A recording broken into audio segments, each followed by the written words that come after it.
All right, before we get going, I'm sure some of you guys want me to comment on Friday's report, but I'm not going to do that.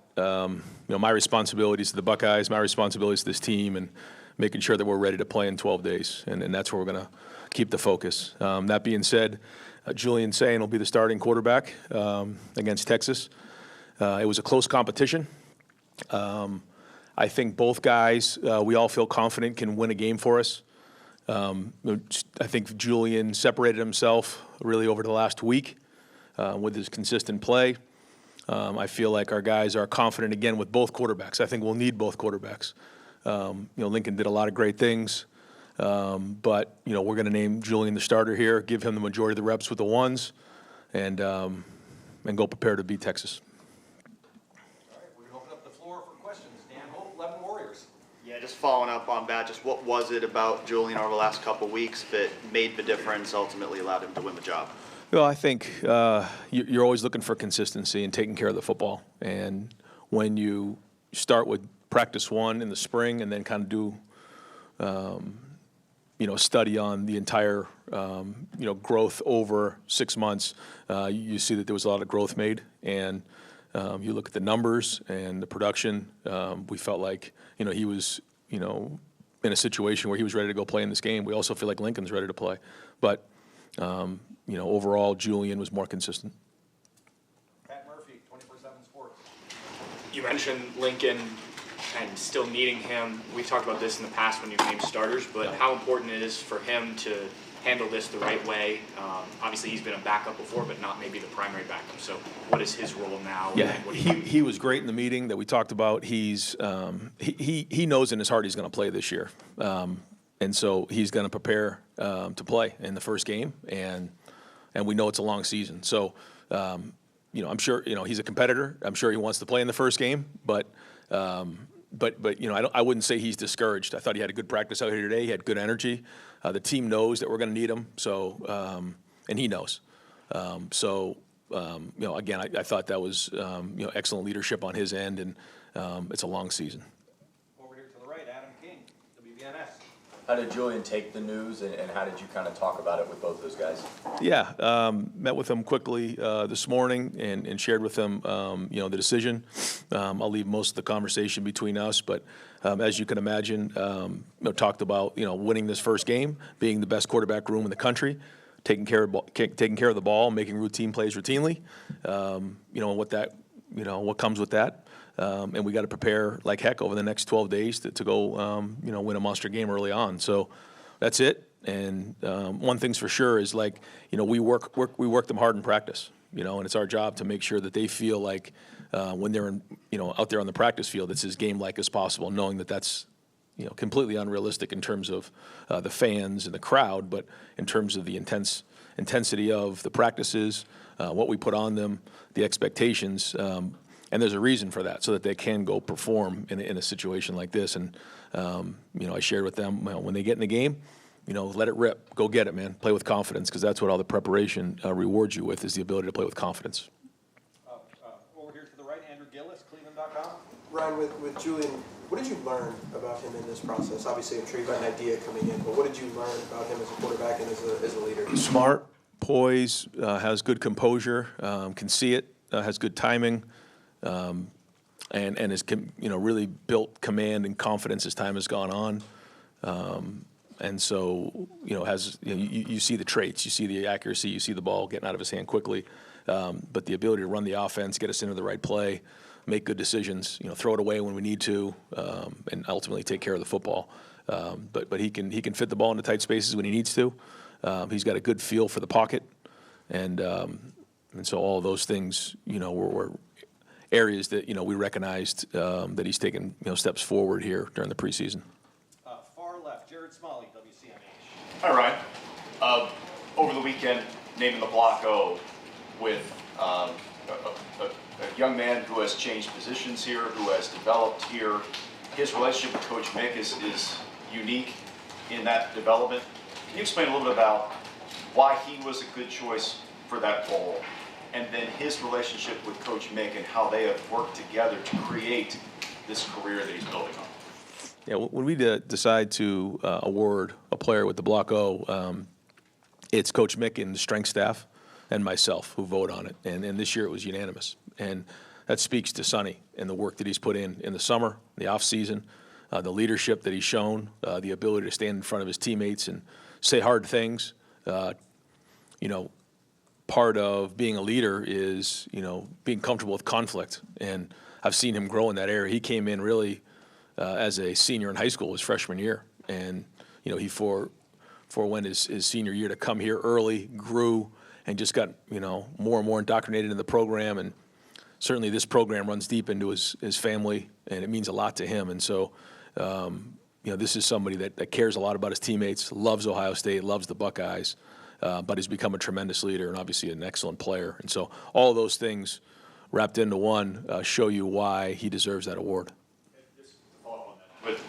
With the way that Nick has prided himself on development of people, Yeah. not just development of physical traits, can you just, I know that's one example, but can you help us understand why he plays such a unique role in making those stories happen?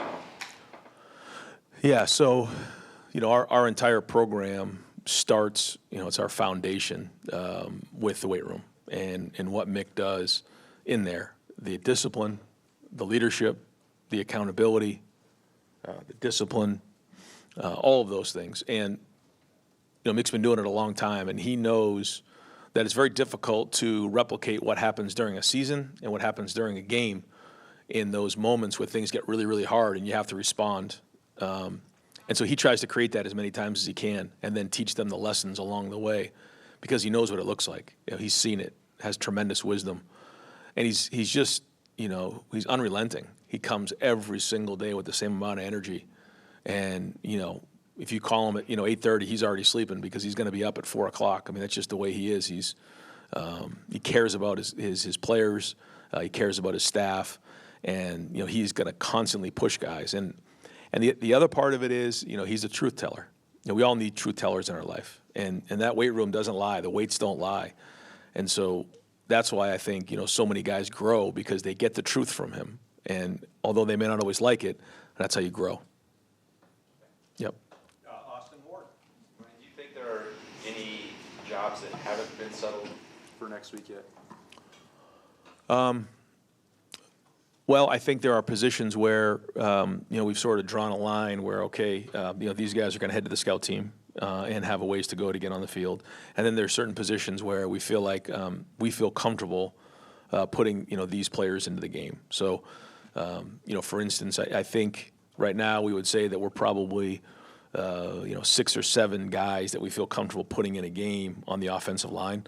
You know, I don't think we fully decided how many reps everybody will play in the O-line, but I think you will see a little bit of a rotation, sort of like you saw at times during the playoff run where guys would, you know, get in there for 15, 20 snaps, take a little bit off of the starter. You know, I think, you know, at running back, you know, we feel comfortable that we can play, you know, 3 guys in the game. You know, receiver, you know, that's something that we're still working through. How deep do we feel? You know, there's been times we've had 6 guys we feel comfortable. Some years we've only had 3. Tight end is probably the deepest we've been. Probably feel comfortable with 4 or 5 guys actually going in the game at tight end.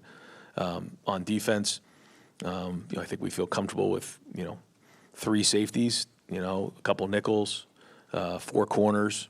You know, 4 linebackers. You know, I'm going to miss somebody along the way, but that's kind of how we feel, and so we will rotate. The first one is a little different. You know, if it wasn't a game like Texas, you probably would see more rotation. But as we get closer, we'll start to get an idea of how many snaps each guy's going to play. Far left, Katie Kapusta, Spectrum News. Coach, in years past, being 2 years ago, when you were naming the starter, it was kind of, you were leaning on 2 quarterbacks. Why is it so important, especially when you're playing a team like Texas, to name a starter now and have that confidence in that quarterback, but also give the team an idea of who the leader is? Yeah, I think in a game like this, I mean, you got to prepare. You got to get the reps with the ones. You got to, you know, be at your best for the first game of the year. And you know, if you are splitting reps, I think that's hard to do because you only have so many times in practice where you can rep a play. And, you know, a lot of times you need 3 or 4 reps at the very least in that week of a play to get the different looks, the different coverages, the different leverages, and making sure that, you know, receivers can only run so many routes, for example. It's the same thing up front. So each of these reps become valuable as you get closer to the game. As we're further away from the game, not as much. You can roll guys and you can watch guys learn and grow and see how they respond. But as we get closer, those reps become more valuable. So we want to make sure that the guy who's starting is getting the majority of those reps with the ones. Now, that being said, Lincoln has to be ready too, so he will get some reps with the ones. But that's why we made the decision here today. Cameron T. Robinson, The Athletic. Brian, a couple days ago, we talked to Larry, and he mentioned as long as his career has gone on, he's never had a situation like this where he had 4 guys go to the NFL and have to replace that. And going to the offseason, he made some personal and also like technical adjustments with the what he was doing. I'm curious what you've seen different from him and how you feel like that impacted that this offseason. Well, I was thinking about that because if some of those guys had decided to go to the NFL the year before, some of those guys like Caden and KJ, they still would have had to play last year. So, there's still some good experience in that room. But they didn't play as much. They weren't starters. So now they're getting thrust into a role where they are starters. And I think it's been a great challenge for that room, for Larry. And I think you're seeing growth there. The first challenge will be on Saturday. And we'll see where these guys are at and go from there. I think we're going to get great feedback across the team coming out of this first game on where we are. But we are seeing a lot of progress there. And he's doing everything he can to make sure those guys are ready. Rob Aller, Columbus Dispatch.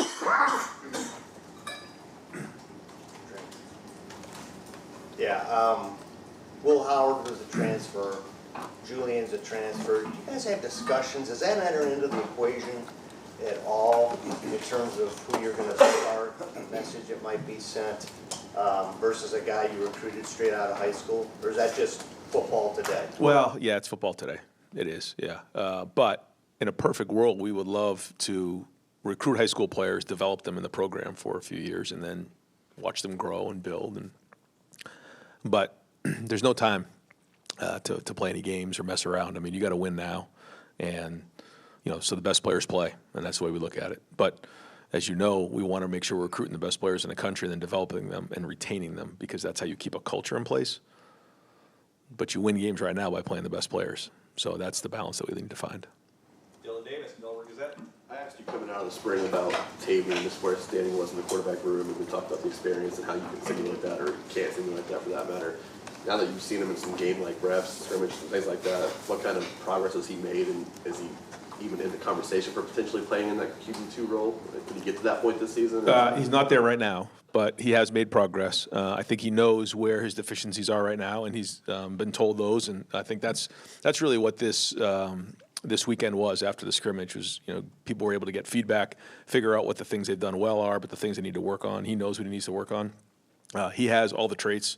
He has the tools.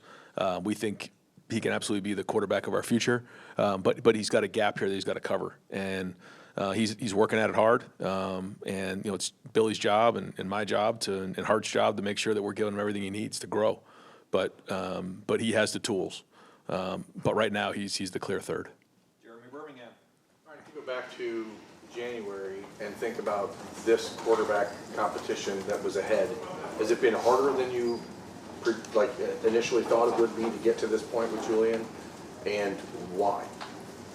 I just think it's been a great competition. I mean, if you get around both of these guys, they're both competitive and both talented.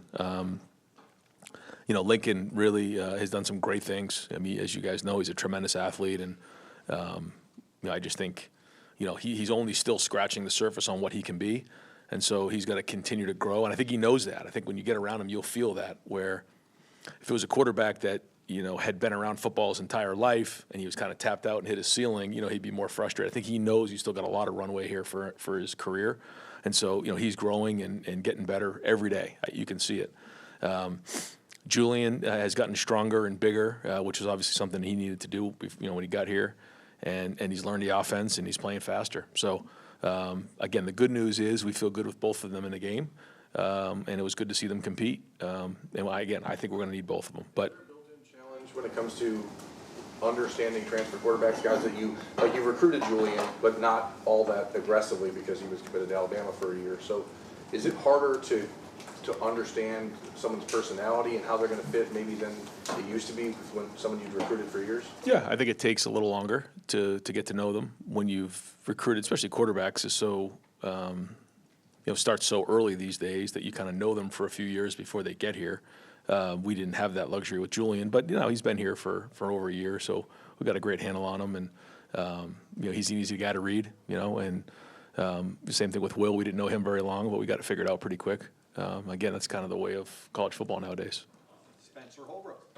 Seems like all preseason we haven't really talked about Max Clare a lot. What have you seen from him in his first training camp here, and have you fully understood, I guess, what kind of weapon he can be compared to just watching him on film? Yeah, really talented, explosive when the ball's in his hands, and you saw last year what he did, and so it's been fun to watch that tight end group grow and watch what he can do. I think it's been good for him. I think he would tell you, I don't want to put words in his mouth, but going through a training camp and a spring ball at Ohio State was different for him. And he's really been pushed in a lot of areas, and he's shown a lot of growth. And, he's become a better football player every day, and excited to see him play on Saturday. Tony Gerben, Buckeye Huddle. A couple of quick points. You mentioned 3 running backs, 4 linebackers. Who's that third running back? Who's that fourth linebacker? I knew you were going to ask me that. What's the punting situation? Yeah, Nick's been doing a good job. He really has improved. Got his black stripe off the other day. Joey's been improving too. And so, again, those are 2 guys we feel comfortable. Both those guys could kick in the game, could punt in the game. So I'll let Rob continue to work on that. But I feel comfortable with both of those guys in the game. Joey is the incumbent there. Yeah, in terms of the running backs, I'm going to let Coach Locke kind of handle that, because once I start going through that, my phone will be buzzing and everything like that. So the competition continues, and we'll keep evaluating it. We're still 12 days out. So, there were some things out there today that we saw that, move guys up, move guys down. I mean, that's kind of how it goes in the first week. And when you have a different game than we have in this one right here, like maybe last year, you could go into a game, give a bunch of guys some plays, get a little bit more of an evaluation, and start to evaluate it from here. Here we got to make some really great assumptions, and then let them go play and evaluate it, and then we're going to get some real strong feedback coming out of it. So, but I'll tell you this: our guys are fired up about this first one, man. It's edgy out there, it's competitive. They're fired up, and this game's coming fast, and our guys will be ready. Joe Reedy, Associated Press. Ryan, in terms of last year with Will and having a limited runway, in terms of this year's quarterback competition, anything you learned from that last year that you applied to the competition this time? No, not as much last year, just because Will was so much more experienced and an older guy.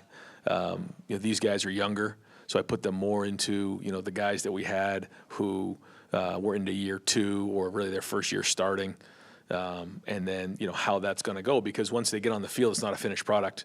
There's a lot of stories. I mean, think about C.J. Stroud and kind of where he had the Minnesota game, then he had that Oregon game, and then it kind of built from there as the season went on. And, when you have a young quarterback, there's different things that you got to work through. So, I think more about maybe those than I do Will.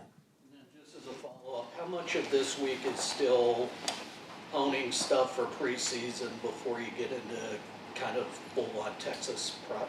Yep, it's been install up until Saturday, and then we start turning the corner here towards Texas. Doug Maurice. Ryan, how the different types of quarterbacks that you've had at Ohio State, how has that affected your view of maybe what you are looking for ideally in a quarterback, and does sort of like the traits and the style of play affect the competition or not really? Yeah, it does. We obviously want somebody who can pass the ball and has, innate accuracy. That's certainly something that has to happen. When you go from there, there's a lot of things that, guys come with different skill sets. And I think when you look at the guys we've had, from JT to Dwayne, we had Joe, you had, CJ, you had Justin, you had Kyle, you had Will, and now we have Julian and Lincoln. They're all kind of different styles, but I think what they all shared in common is that they were accurate throwing the ball. They were all smart, good leaders. The size, the quickness, the arm strength, the athleticism, I think that all differed, but we can tailor it based on what they can do. Lincoln's athleticism that you mentioned, can that help you in Yes. a situation, in a package? Could he be on the field in any way? Sure. Yep. Bill Landis. When a young quarterback can kind of see the picture, the way you were saying about Julian a few minutes ago, How much does that expedite the development process? And can you maybe contextualize at all how he is in that area compared to some other young quarterbacks you've worked with? Yeah, I think he sees it, but I've learned that when you're talking about players, it's like a difference between a professional and a player.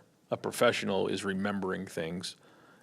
A player is learning because they haven't seen that look before. And I think when you look at just even in college football, the guys who have probably had the most success, if you're just looking at trends, are the guys that have been in college game for 4 and 5 years. You look at Penix, you look at Will, you look at Stetson Bennett, you look at Bo Nix, you start going through the list of guys. They're guys who have been in college football for several years. Why? Because they're remembering those plays. I think the guys who go on to the NFL that do well are typically a little bit older because they've played some. And I think that goes back to the conversation of when as a quarterback are you actually playing the game of football? These guys nowadays, they'll play some 7-on-7, they'll throw routes on air, but maybe they're only playing anywhere from 10 to 12, maybe some states 14 games a year. And of those games, how many passes are you actually throwing? So when you start to look at it like that, there's not a lot of reps to be had. And so these guys are learning over and over again. And then depending on what style of play they played in high school, does it, translate to college? What was their supporting cast? There's a lot of things that come into play. So all of those reps are important so that they're actually, when they make a mistake, they're learning, and then they can remember that play. Okay, I got this coverage on this play, and now I can go play. As opposed to, okay, now I'm learning that against this coverage on this route or against this protection, I need to do this. And there's a lot that comes with playing quarterback. But there's certain things that players, can see. They can anticipate spatial awareness, body language. They have anticipation on where, routes are going to be. They can read body language and things like that. So, if it was that easy, I think NFL clubs would have a lot easier time drafting these guys. We're trying to figure them out when they're in high school. NFL teams are trying to figure them out, when they're 22 and 23 years old. So it's not a perfect science, but I know it's a long answer, but there's a lot that goes with it in that growth. Stefan Kreisnig, Cleveland.com. Kind of following up on that, like with your track record at Ohio State, Will was kind of the anomaly in terms of veteran who comes in, transfers. What do you enjoy about the process of getting a guy from high school? I know Julian didn't start here, but he was, a week into college when he got here. Like, what do you enjoy about the process of taking a raw talent like that and turning him into, starting quarterback that's going to face Texas week 1? Yeah, it's a at times frustrating process, but it is rewarding when you see them come out the back end. I think about like Dwayne in the Maryland game where he ran for 3 touchdowns. I think about Justin in that Clemson game. I think about CJ in the Georgia game. And as you bring these guys along, you're like, now they got it, now they're ready. And along the way, you try to help them because they don't know what they don't know, and you try to counsel them the best you can. It's like raising a son, and you bring them along. It's like that at any position, though. I think that you would see that with our coaches at every position here at Ohio State. But I think it's different at quarterback because there's so much expectation and there's so much on their plate, and there's obviously a lot of attention that's given to them. So that's another part. He talks about conversations with the quarterbacks that when you come in and you're a recruit here, you have to realize what comes with it, the good and the not so good.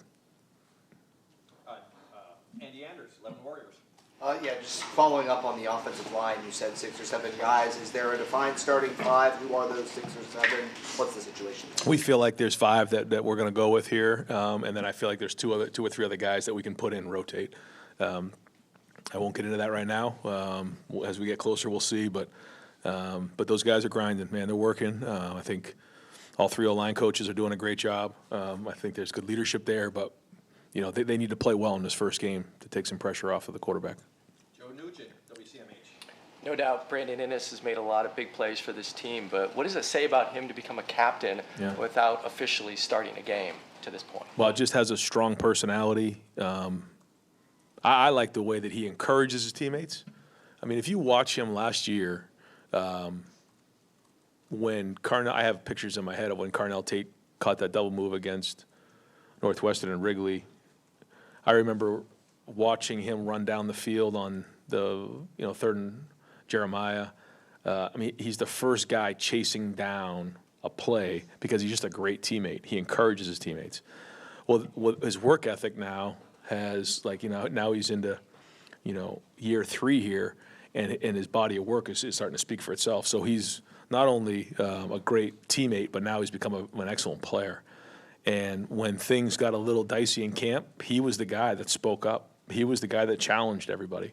And because of the work he put in and how much he cares his teammates, his teammates sat up and listened and responded. That's the other thing. It's one thing to say something. It's another thing to watch him respond. He did that multiple times during camp, brought the whole offense together and got them fired up and got them moving. And that took a big step. And that probably had, an impact on him being voted captain. Bill Rabinowitz, Columbus Dispatch. Do you have a leader or a decision at safety?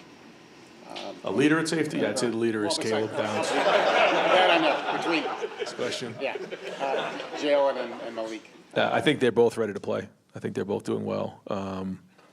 I like what they do. We tackled, again, a decent amount here during the preseason, and I felt like they're playing faster. I think they do, being with Caleb, they do play faster. But there's a certain level of confidence when you see 2 back there.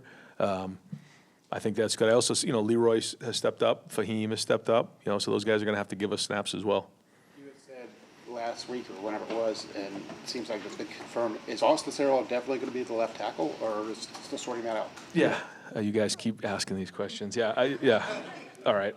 Mercy. Yeah, Austin will be the left tackle. But that's it. You guys aren't getting any more. Joey Kaufman, Columbus Dispatch. Ryan, this is with Julian. This is the first time in a couple years where you've had a starter going into August, September who's never started a game in college. Because even Kyle, 23, had the benefit of having that starting attack record.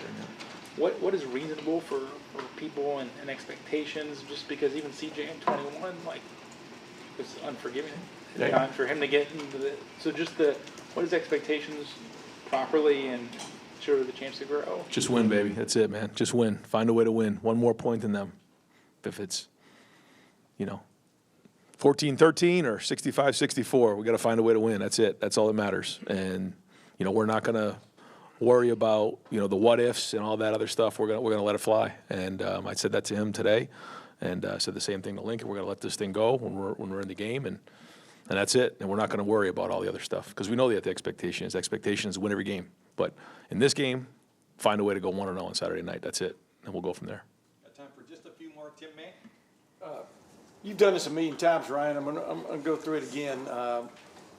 When did it become apparent to you that Julian was the guy? And then did you spend a couple of days reinforcing that in your mind? Because ultimately, the head coach does make that final decision. You got all that input and stuff. And where was that moment where you saw him just like a test? Yeah. That I'm going to see how he does on this particular play or this particular series, and he went from there. It wasn't that. It was about a week ago, though. I just started to see some throws and some anticipation. There was a couple reps where, the rush was getting to him. And in those moments, you have to make quick decisions. And if you just throw it to the other team, not good. If you either throw it away or find a way to put it in a spot, even if it's a check down or something like that, I saw some of those things going on, making the routine plays routinely. I also saw command in the huddle. Again, not that I didn't see some of those things with Lincoln, but you're asking about Julian in particular. Saw those things and started to feel like, okay, we can win with this guy. Yeah, and he's not just a quick release guy, like you said. He's got savvy about him. Would you describe him? Yeah, and he's a good athlete. I mean, he moves quick. He's got, you saw it last year. He got out of the pocket and scrambled during one of the games it was in. So, he's got that in him, and he's worked hard in the offseason to change his body. Stephen Means, Cleveland.com. Just kind of following up on what Joey said. This is not the first time that you've had a young new quarterback going into a marquee game, but you've at least had some level of a build-up going into that marquee game.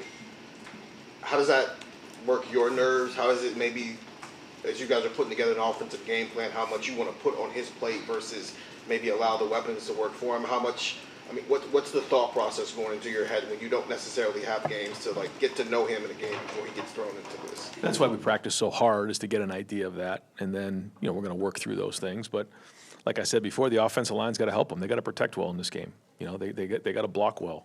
The receivers got to help him. Good news, he's got a great supporting cast around him, and we got to make sure that we're keeping it clean for him and get him into a rhythm, and then he can go play. But you're going to hear me, I'm like a broken record. We got to make those routine plays routinely, keep us on schedule, and then really play well in the situations, and that's it. I mean, yeah, we can sit around and talk about all the what ifs, but like, let's go, man. We put a lot of work into this thing.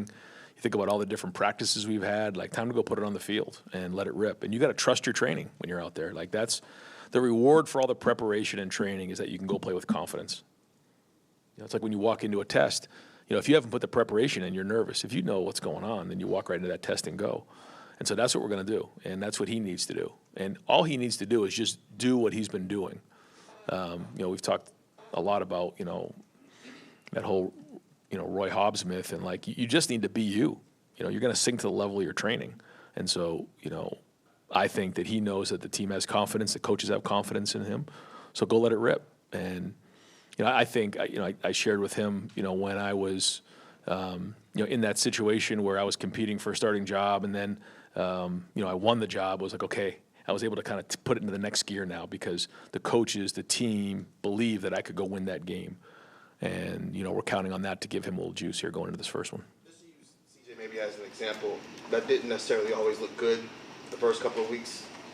Did you have to develop a level of patience as he worked through his own things, and can you maybe apply that here if it doesn't look like the best possible version of Julian Sayin in week one? Yeah, and that's part of the growth, and that's part of being at Ohio State. You know, I don't know if anybody after that Oregon game, I saw it, he threw for 400 yards, and I'm like, oh, we got a special one, and they were ready to run him out of town. You know, like, and so that's part of being a coach and counseling these young men is like, hey, like, okay, here's what we know, here's what you see. You got to trust the process on this thing because that's what it's all about, and then just keep growing. It's going to be a long season, you know, and I said this to the team before. You know, every season, each team has their own story to write. You know, last year's story's been written, and you know, here we go. We're about to start the new one, and you just don't know where it's going to go. It's going to be a long journey, but we got to stick together, and it's got to be about the brotherhood, like it always is. Dave Holmes, WSYX. Yeah, I think the perception amongst fans is that this is by far the biggest, most stressful decision, quarterback, and certainly the ramifications are. But as a head coach, you have 100 things to be stressed about. Was this number one in the front of your mind, the most stressful thing for you, or are there other things that you were actually more worried about than making this decision? I mean, there's so many things that go into getting ready for this first one, but yeah, I mean, quarterback, as you know, is you know, right at the top of the list. But there's more to it than just that. It's everything. You know, when you start to put your attention too much towards one thing, you know, another problem will come up. So no, I mean, but we've known this has been important. But again, I feel good that there's two guys that we can put in the game and go play. There's been times you think about when we had Justin that one year, you know, we didn't have, you know, quality backups. I mean, they were good guys and everything. They're great for the program. Thank God we had them. But they weren't like, you know, excuse me, we had like two guys right there. And so that part's been good. But again, when you have guys who haven't done it before, certainly, you know, there's an unknown there. But we know what we see in practice, and our guys believe in them. And both guys had a good practice today. Coach, you always talk about, you know, the need to grow up and leadership obviously being a huge part of the game. These two guys learn from a guy like Will Howard, but you've said they don't need to be Will, they need to be their own kind of leader. Yeah. How have you seen Julian specifically develop as a leader and really grow in that area, and maybe how do you want to see him to continue to grow in that area? Yeah, I think just when you're in the huddle, you have an opportunity to look those 10 guys in the eye and take command, not only show that you know what you're doing, but to encourage them. When you're in a no-huddle situation, it's a lot different. Guys are, you know, 20, 30 yards away. The line's up there looking at the defense, and so you don't have as many of those opportunities. I think, you know, since we decided to huddle, it's really allowed the quarterback to take more of that leadership role. He saw that, and I think both of these quarterbacks have done a nice job of walking into that huddle and grabbing command. And when you call a play and you break that huddle crisp and get up to the line of scrimmage, like there's something about that. And you know, we need to continue to do that and talk to these guys when we get into these moments. You know, what's going short yardage, man? We got to find a way. You know, we got to knock the line of scrimmage back. Running back's got to get downhill. You know, red zone, third down. You know, there's all these different things where now he gets in there and he can communicate that. And with the coach to player communication, we can give him some of those little things to, you know, infuse into the huddle, which I think goes a long way. So I thought Will was really good at that. I thought Will was also extremely positive. I see Julian being the same way. I see Lincoln being the same way. And so now we got to go play. Last two questions. Steve Hellwagon? Hey, Coach. You talked about the leadership by styles. and Ennis. Yep. The other two guys, Downs, we know was an All-American, and Sierreveld. What did they do to raise their level of leadership to the level where they were voted as captains? I think it goes back to Mick in the weight room. We did this about I guess 3 years ago now, going on 3 or 4 years. Coming off of the end of the season, we bring a leadership. Well, first off, we vote on leaders. I think I've talked about this before. We bring in the team. We explain what a leader is. Sometimes I think we assume these guys know what being a leader is. We explain what it is, and then we vote on it. And we vote guys in based on their position, based on their class, and we usually get about 20 to 24 guys. We then break the guys up into squads, and then through mixed weight room program, these guys are put in leadership roles. If you're on a squad and somebody's late, the whole team, has to, is out of the locker room for a week, for example, or has to do community service or things like this. And then there's competitions within the squads. After spring's over, we revote again. Some guys are actually taken off the leadership. Some guys are brought onto the leadership committee. And then we go into the captains. And I think by the time you get to the captain's vote, the team has seen these guys in leadership roles. They've seen them in the good, they've seen them in courage, but they've also seen them in the tough spots. And I think all of those guys have grown from that and earned the respect of their teammates. And then we talk a lot about building trust, and I think all these guys have done that through their character, who they are, their connection, spending time with people, their competence, because that's a big part in football. Like, it's one thing to say all those things, but you're actually going to do your job, and then consistency. So I think our team trusts those guys because they've seen them in those situations. Coach, thank you very much. All right, guys, thanks.